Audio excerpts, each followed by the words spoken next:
Olá, alunos da Rede Municipal de Teresina, estamos iniciando mais uma aula de Geografia. Continua com a gente, pega o material de vocês, a caneta, o papel, para vocês fazerem as anotações e tirar dúvida com os professores aí em casa. Hoje nós vamos falar sobre espaço rural e espaço urbano, saber as diferenças, as paisagens e atividades econômicas. O que nós vamos aprender? Identificar as características das paisagens transformadas pelo trabalho humano, certo? A partir do desenvolvimento das atividades econômicas, no caso é agropecuária, extrativismo e indústria, ou seja, o espaço urbano e o espaço rural eles irão se diferenciar justamente por conta das atividades econômicas. O nosso objeto de conhecimento é o mesmo, né, que eu apresentei agora há pouco, espaço rural e espaço urbano. Vocês vão encontrar na unidade 5, no capítulo 3 e 14, na página 162. Trouxe aí pra gente duas imagens, uma imagem da paisagem rural e uma imagem da paisagem urbana. Dá pra ver aí bastante diferenças, né, entre as duas. Nós vemos um espaço mais natural, entre aspas, que isso não significa que seja um espaço natural, na realidade é um espaço modificado pelo homem, mas que existe aí a presença um pouco da natureza, mais do campo, né? E no outro nós temos um espaço mais estruturado, um espaço onde há uma densidade maior de população, mais organizado, no quesito de arquitetura, urbanismo, certo? Pontes, ruas e etc. Então vocês veem que são dois espaços bem diferentes no que diz respeito à paisagem. E o que vai diferenciar são as atividades econômicas, certo? Eu trouxe um quadro comparativo para nós analisarmos mais esse espaço rural e esse espaço urbano. Olha só, a paisagem urbana, espaços naturais. Onde é que nós vamos encontrar espaços naturais? Nós vamos encontrar mais ou menos no espaço rural. Isso aí, esse mais ou menos é porque paisagens naturais são aquelas paisagens que ainda foram pouco ou quase nada modificada pelo homem. Hoje em dia é muito difícil você encontrar uma paisagem que o homem já não tenha feito nenhuma interferência nela, mas ainda existem, certo? Então, nós vamos encontrar mais nos espaços rurais e menos no espaço urbano. Vegetação, claro, nós vamos encontrar mais vegetação no espaço rural do que no espaço urbano. Fauna, que são animais, né? Tanto doméstico e animais silvestres. Nós vamos encontrar mais no espaço rural, claro, do que no espaço urbano. Pessoas, basta olhar a estrutura que a gente observou na paisagem do slide anterior, né? É claro que na cidade vai ser bem mais densa, né, em termos de população. Então nós vamos ter mais pessoas na cidade do que pessoas no espaço do campo ou no espaço rural. Edificações, claro, vamos encontrar mais nas cidades. Infraestrutura nem se fala, né? Estradas, ruas, hospitais, escolas, todos esses serviços, né, que são prestados à população, você irá encontrar com maior facilidade no espaço urbano. Lembrando que espaço rural não diz respeito apenas atividades agropecuárias, porque o espaço rural é um espaço onde vou produzir matéria-prima, alimento. O espaço rural ele é definido como um espaço que não é urbano, ok? Apenas isso. Espaço rural ele é definido como um espaço que não é urbano. Então tudo um dia já foi rural, certo? E com o passar do tempo, principalmente com a evolução das técnicas e com a revolução industrial, boa parte do mundo já se tornou urbana, mais da metade do mundo ele já é urbano do que rural. Tipos de bens produzidos, nós vamos encontrar mais bens produzidos no espaço urbano por conta das indústrias, certo? A quantidade de bens produzidos é diferente. Nós vamos encontrar tanto na parte rural quanto na parte urbana. Por quê? Porque na parte rural nós vamos ter agronegócio que vai produzir toneladas e toneladas de alimentos também. Então, a quantidade são parecidas. Número de profissões, especialização, né? Médico, cabeleireiro, psiquiatra, analista de sistema, etc. Claro que você vai encontrar no espaço urbano. Diversidade de pessoas também você irá encontrar mais no espaço urbano do que no espaço rural. Inclusive, as pessoas do espaço rural, elas são bem parecidas umas com as outras no modo, no comportamento, certo? Diversidade de práticas culturais e lazer, também você vai encontrar mais no espaço urbano do que no rural, porque no espaço urbano nós vamos ter clubes, nós vamos ter parques, certo? Nós vamos ter praças, vai ter movimentos juvenis, de arte, amostras de arte e etc. E no caso de local de moradias dos trabalhadores, os trabalhadores irão morar nas cidades, né? E no caso da zona rural, os trabalhadores irão morar em sítios, em chácaras ou fazendas. Bom, existe uma interdependência entre o espaço rural e o espaço urbano. Os dois, embora sejam diferentes na sua paisagem, certo? Mas um depende do outro, existe uma conexão. Então, eu trouxe aí um questionamento. Quais as conexões de interdependência? Lembrando que interdependência é você depender do outro e aquele outro também depender de você, não é apenas dependência. Dependência é quando eu dependo de uma pessoa só e aquela pessoa não depende de mim. Interdependência não. O conceito de interdependência é quando eu dependo de você e você depende também de mim. Então, existe essa relação de interdependência. Quais as conexões de interdependência entre o espaço rural e o espaço urbano? Vamos lá? Bom, a cidade depende do que é produzido no campo. E o que é produzido no campo? Geralmente são, na sua maioria, alimentos, né? Matéria-prima, soja, trigo, cana-de-açúcar para a produção de combustíveis e etc. E o campo, por sua vez, depende do que é produzido na cidade. O que é produzido na cidade? Os bens, tanto bem final, né? Produção de um bem final, de um produto final, como também de serviços. É muito difícil você encontrar, por exemplo, um hospital na zona rural, no espaço rural. Um hospital todo equiparado, certo? Todo bem equipado, estruturado, com todas as especialidades da medicina. É mais fácil você encontrar onde? Na cidade. Então, as pessoas que vivem no campo dependem também da estrutura das cidades, por exemplo, para fazer seus exames. Às vezes, muitos alunos saem do campo, né, das zonas rurais, para estudar nas grandes cidades, porque o ensino, às vezes, é melhor e até mais acessível. Bom, e o que define essa interdependência? São as atividades econômicas. Para nos alimentarmos, nós precisamos que o alimento seja produzido, e esse alimento será produzido no campo, né? E também das forças de trabalho. No campo nós vamos ter nós vamos ter menos força de trabalho, né, relacionada à mão de obra humana, né? Geralmente a força de trabalho no campo do Brasil, que já tem uma agricultura moderna, ela é mais técnica, né? O uso de maquinário. Já na cidade, a força de trabalho humana, ela é maior. Então, existe essa interdependência. Vocês anotaram direitinho que isso é importante, tá bom? Bom, eu trouxe a definição do que é o espaço rural. Espaço rural é o espaço voltado para a prática de atividades agropecuárias e extrativistas, certo?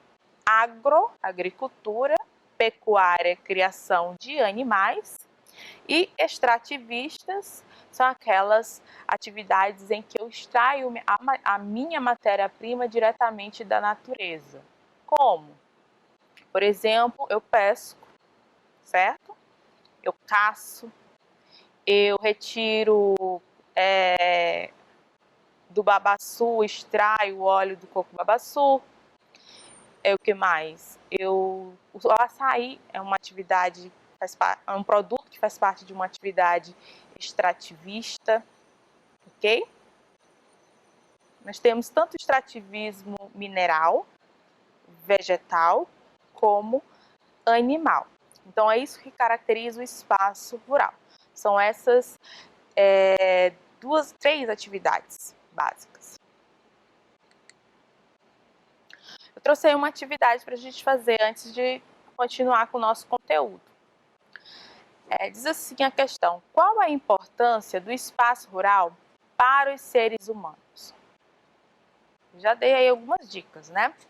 Qual a importância do espaço rural para os seres humanos? O que vocês poderiam responder? Vocês podem anotar no caderno de vocês, dar uma pausa aí no YouTube, anotar no caderno de vocês, para ver se a nossa resposta bate. Vamos lá?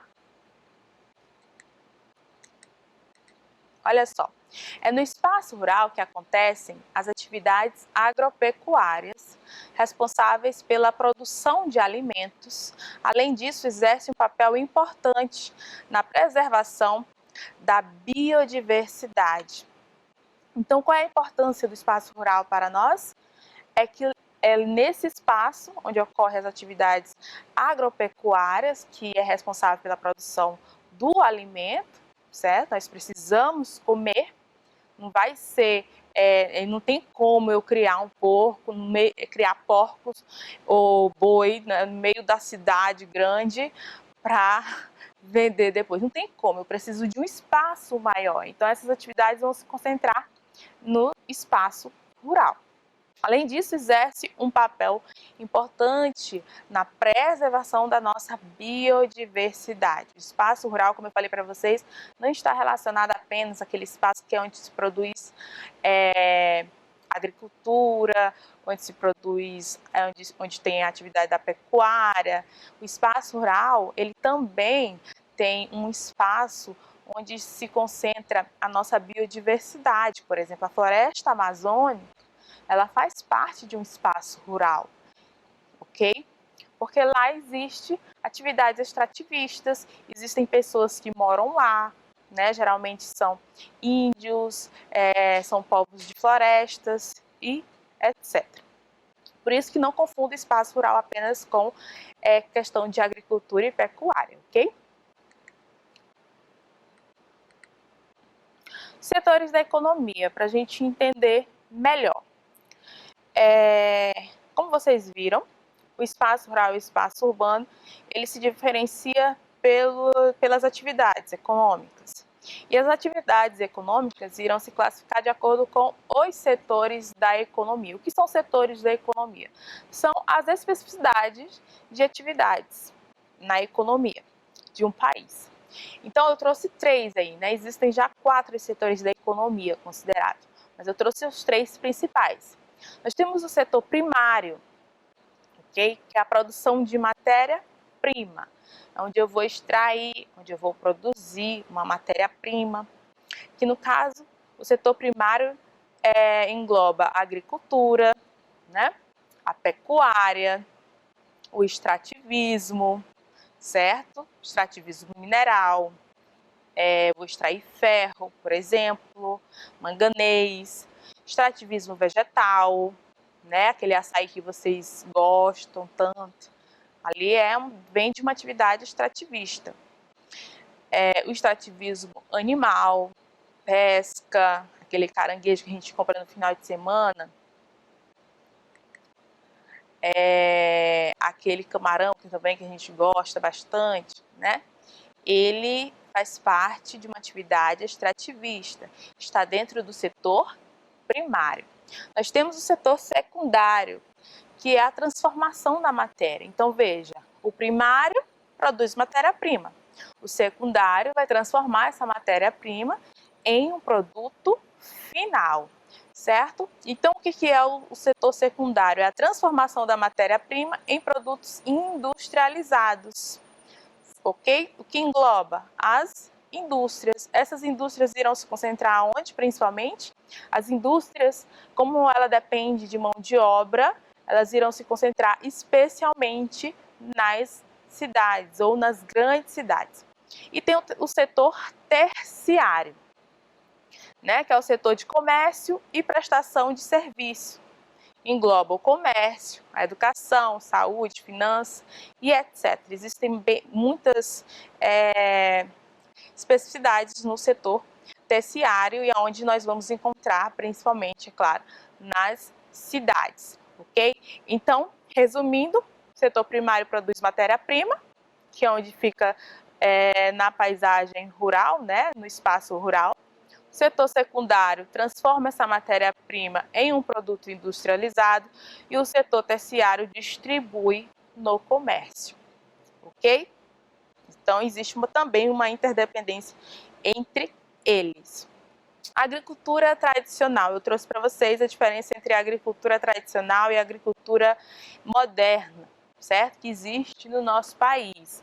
O que é a agricultura tradicional? Tradicional está relacionado, né, às tradições, algo já antigo, meio que conservador, mas não no sentido da palavra que traz na sociologia, no sentido conservador de conservar aquelas práticas, né, mais antigas. Então, a agricultura tradicional é o cultivo de uma determinada cultura sem utilização de defensivos agrícolas. O que são esses defensivos? São os agrotóxicos, certo? Correção de solo. Sem a utilização também de sementes selecionadas. Não há correção no solo na agricultura tradicional. Às vezes eles fazem rotação de solo. Num ano planta milho, no outro ano eles pegam e plantam uma outra cultura, ok?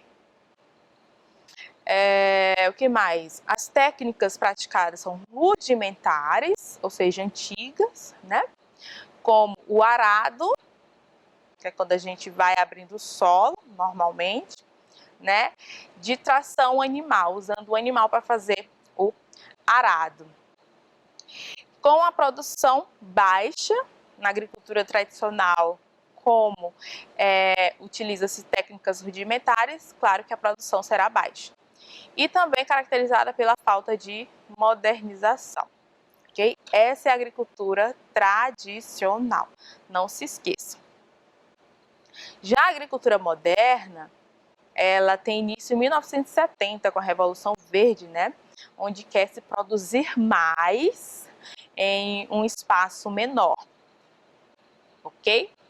É o cultivo intensivo, olha só, um cultivo intenso, produção, né, alta, ou seja, alta produtividade em menos terras cultivadas. Isso ocorre porque a produção é estruturada nas mais modernas técnicas e máquinas, certo?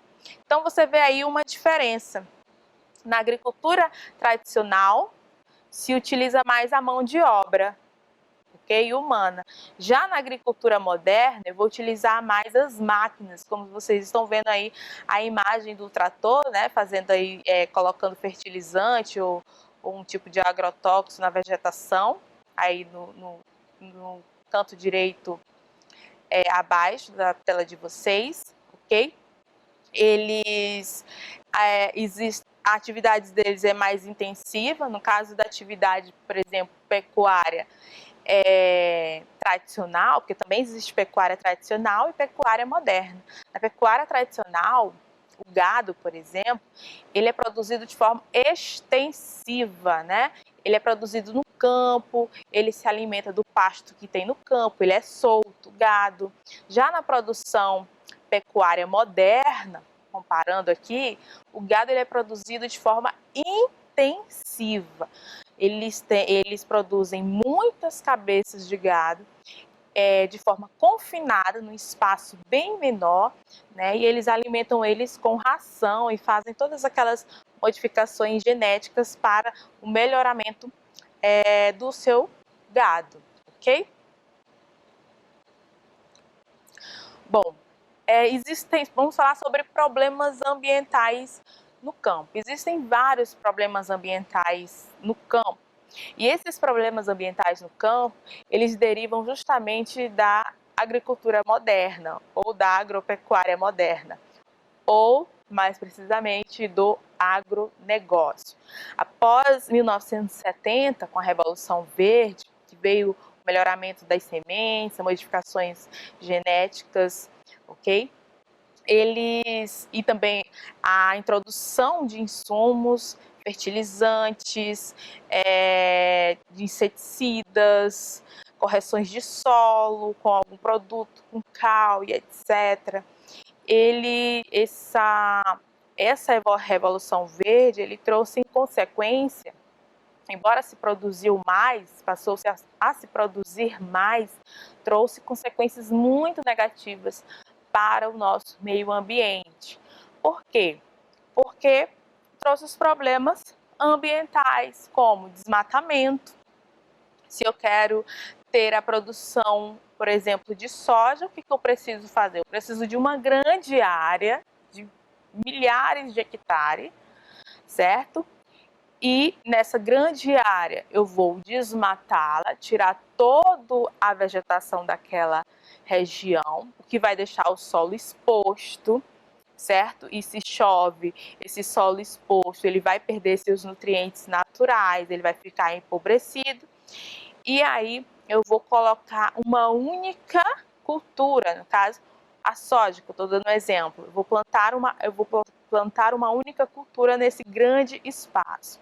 Além disso, provoca a perda, né, da biodiversidade desse espaço, tanto da fauna, que são animais, né, como também da flora. Eu vou extinguir, por exemplo, algumas espécies que ainda nem foram catalogadas no mundo.